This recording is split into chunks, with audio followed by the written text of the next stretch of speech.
OPS எங்க போறாரு? தாவேகாவா, திமுகவா அல்லது 3 தொகுதிகளுக்கு ஓகே சொல்லி என்டிஏ போறாரா? இப்படி ஓபிஎஸ் குறித்து பல கேள்விகள்.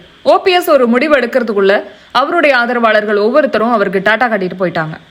மனோஜ் பாண்டியன், வைத்தியலிங்கம், மருத அழகராஜ் திமுக போயிட்டாங்க. குபா கிருஷ்ணன், ஜேசிடி பிரபாகர் தாவேகா போயிட்டாங்க. யாருக்காக இபிஎஸ் கிட்ட சண்டை போட்டு எம்பி சீட் வாங்கி கொடுத்தாரோ அந்த தர்மரும் மீண்டும் அதிமுக போயிட்டாரு. இப்ப ஓபிஎஸ் எங்க போவாருங்கிறதான் கேள்வி. ஓபிஎஸோட அதிமுகவை மீட்டெடுப்போம் அப்படின்னு சபதம் எடுத்த டிடிவியும் செங்கோட்டையனும் ஆளுக்கு ஒரு பக்கமா போயிட்டாங்க.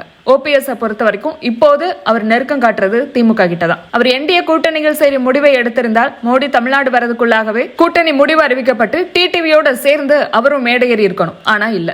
எனவே திமுக பக்கம் போவது கிட்டத்தட்ட உறுதியாகி இருக்கு.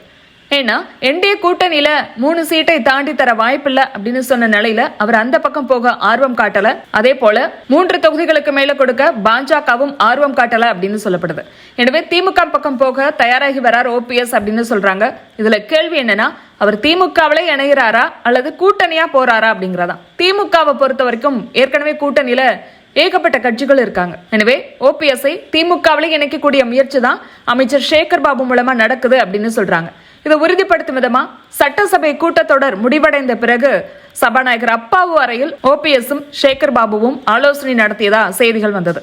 ஓபிஎஸோடு இப்போது கரம் கோர்த்து நிற்பவர்கள் குறிப்பா 2 பேர். ஒருவர் ஐயப்பன், இன்னொருவர் வெல்லமண்டி நடராஜன். ஐயப்பன் தாவேகாவுல போறார் அப்படின்னு சொன்ன நிலையில அவர் அந்த செய்தியை மறுத்துட்டாரு. அதே போல வெல்லமண்டி நடராஜன் திமுகவுல இணைய போறார் அப்படிங்கிற தகவல்கள் வர ஆரம்பிச்ச நிலையில நான் எப்போதும் ஓபிஎஸ் பக்கம் தான் நிப்பேன், திமுக பக்கம் போக வாய்ப்பில்லை, ஓபிஎஸ் என்ன முடிவு எடுக்கிறாரோ அதுக்கு நான் கட்டுப்படுவேன் அப்படின்னு பேசியிருக்காரு. அந்த வகையில தன்னுடைய ஆதரவு எம்எல்ஏ ஐயப்பன் மற்றும் முன்னாள் அமைச்சர் வெல்லமண்டி நடராஜனுக்கு சட்டமன்ற தேர்தலில் போட்டியிட சீட் வழங்கணும். இதோட சேர்த்து இன்னொரு முக்கியமான விஷயம் என்னன்னா, தன்னுடைய மகன் ரவீந்திரநாத்துக்கு ராஜ்யசபா சீட் கொடுக்கணும் அப்படிங்கிற கோரிக்கைகளை ஓபிஎஸ் முன்வைக்க திமுக தலைமை அதை ஏற்க தயாராகி இருப்பதா தெரியுது. டிடிவி என்டிஏ கூட்டணியில் சேர்வதற்கு முன்பாக திமுகவிடம் பேசி வருகிறார் அப்படிங்கிற தகவல்கள் வர ஆரம்பிச்சது. ஆனா டிடிவியை அதிமுக கூட்டணியில் இடம்பெற செய்துவிட்டது பாஜக. எனவே டிடிவிக்கு போட்டியாக ஓபிஎஸ்ஐ தங்களுடைய கட்சியில் இணைக்கும் பட்சத்தில் முக்குளத்தூர் வாக்குகள் பிளஸ் தென் மாவட்டங்கள்ல ஸ்கோர் செய்யலாம் என்பது திமுக தலைமை போடக்கூடிய கணக்கு. ஓபிஎஸ் பொறுத்த வரைக்கும் அவருடைய அரசியல் அஸ்தமனமாகி வருவதாக விமர்சனங்கள் முன்வைக்கப்படும் நிலையில் அவருக்கு இருக்கக்கூடிய கடைசி வாய்ப்பு திமுக தான்.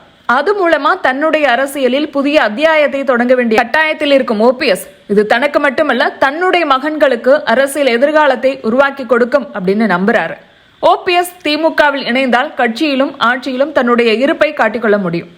திமுகவில் இதுவரையில் இணைந்த அதிமுகவினரை தாண்டி ஓபிஎஸ்க்கு ஒரு முக்கியத்துவம் கிடைக்கும். காரணம், அவர் அதிமுகவில் முக்கிய முகமா இருந்தவர். 3 முறை முதல்வராகும் வாய்ப்பு அவருக்கு கிடைத்தது. எனவே அதுக்கேற்ற மாதிரி திமுகவில் அவருக்கு கௌரவமான இடம் கிடைக்கும்.